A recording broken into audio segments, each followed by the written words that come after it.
Item ಯಾವುದೇ ಇರಲಿ try ಮಾಡಿ ಆಚಿ ಚಿಕನ್ ಮಸಾಲಾ. ಏರ್ಪೋರ್ಟ್ ಕಸ್ಟಮ್ಸ್ ಅಧಿಕಾರಿಗಳ ಭರ್ಜರಿ ಕಾರ್ಯಾಚರಣೆ ಆಗಿದೆ. ಕೋಟಿ ಮೌಲ್ಯದ ಹೈಡ್ರೋಫೋನಿಕ್ ಗಾಂಜಾವನ್ನ ವಶಕ್ಕೆ ಪಡೆಯಲಾಗಿದೆ. 2 ಪ್ರತ್ಯೇಕ ಪ್ರಕರಣಗಳಲ್ಲಿ ಮಾದಕ ವಸ್ತುವನ್ನ ವಶಕ್ಕೆ ಪಡೆದಿದ್ದಾರೆ.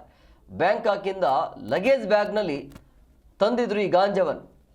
6.5 ಕೋಟಿ ರೂಪಾಯಿ ಮೌಲ್ಯದ 18.6 kg ಗಾಂಜಾವನ್ನು ಈಗ ಪೊಲೀಸರು ವಶಕ್ಕೆ ಪಡೆದುಕೊಂಡಿದ್ದಾರೆ. ಕಸ್ಟಮ್ಸ್ ಅಧಿಕಾರಿಗಳ ಕೈಗೆ ಸಿಕ್ಕಿ ಬಿದ್ದಿರುವಂಥದ್ದು 2 ಪ್ರಯಾಣಿಕರು. NPS ಕಾಯ್ದೆಯಡಿ 2 ಪ್ರಯಾಣಿಕರನ್ನ ಈಗ ಕಸ್ಟಮ್ಸ್ ಅಧಿಕಾರಿಗಳು ಲಾಕ್ ಮಾಡಿದ್ದಾರೆ. ದೇವನಹಳ್ಳಿ ಬಳಿಯ ಕೆಂಪೇಗೌಡ ಅಂತಾರಾಷ್ಟ್ರೀಯ ವಿಮಾನ ನಿಲ್ದಾಣದಲ್ಲಿ ವಿಮಾನದ ಮುಖಾಂತರ ಸಪ್ಲೈ ಆಗ್ತಾ ಇದೆ ಅಂತ ಹೇಳಿದ್ರೆ ಅಲ್ಲಿಂದ ಹೇಗೆ ಬರ್ತಿದೆ ಅಂತೇಳಿ ಅಲ್ಲಿ ಎಂಟ್ರಿ ಆಗತ್ತಲ್ಲ, ಅಲ್ಲಿ ಯಾರು ಚೆಕಪ್ ಮಾಡಲ್ವಾ?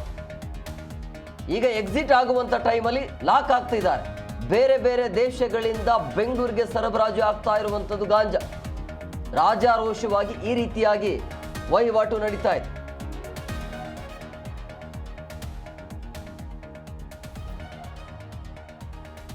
ಏರ್ಪೋರ್ಟ್ ಕಸ್ಟಮ್ಸ್ ಅಧಿಕಾರಿಗಳ ಕಾರ್ಯಾಚರಣೆ ಮಾಡುವಂಥ ಸಂದರ್ಭದಲ್ಲಿ ಕೋಟಿ ಮೌಲ್ಯದ ಹೈಡ್ರೋಫೋನಿಕ್ ಗಾಂಜಾವನ್ನು ವಶಕ್ಕೆ ಪಡೆಯಲಾಗಿದೆ.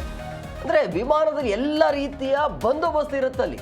ನೀವು ಒಂದು ಚಿಕ್ಕ ವಸ್ತುವನ್ನು ಕೂಡ ಅಲ್ಲಿ ತೆಗೆದುಕೊಂಡು ಹೋಗೋಕ್ಕೆ ಆಗೋದಿಲ್ಲ. ಆ ರೀತಿ ಇದ್ರೂ ಕೂಡ ಈ ರೀತಿಯಾಗಿ ಗಾಂಜಾವನ್ನು ತೆಗೆದುಕೊಂಡು ಬರ್ತಾರೆ.